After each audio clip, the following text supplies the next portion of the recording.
ছোট্ট রাজ, আজ আমি আপনাদের আমার জীবনের কিছু কথা বলবো। আমি একজন সাধারণ গ্রামের ছেলে। ছোটবেলা থেকেই গ্রামে পরিবেশ বড় হয়েছি।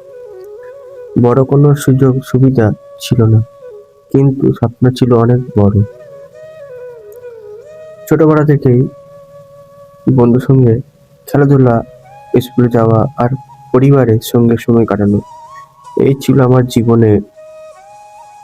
তখন বুঝতাম না জীবন কতটা কঠিন হতে পারে।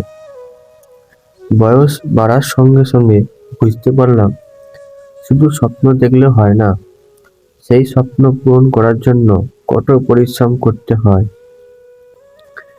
অনেক সময় ব্যর্থ হয়েছি, অনেক সময় হতাশ হয়েছি, মনে হয়েছে আমার দ্বারা কিছুই হবে না, কিন্তু আমি কখনো হাল ছাড়িনি।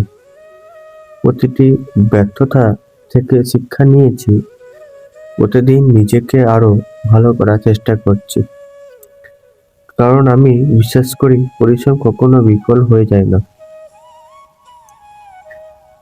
আজ আমি হয়তো সফল নয়, কিন্তু আমি থেমে নেই। প্রতিদিন নতুন নতুন কিছু শিখছি, নতুন স্বপ্ন দেখছি এবং নিজের লক্ষ্য দিকে এগিয়ে যাচ্ছি।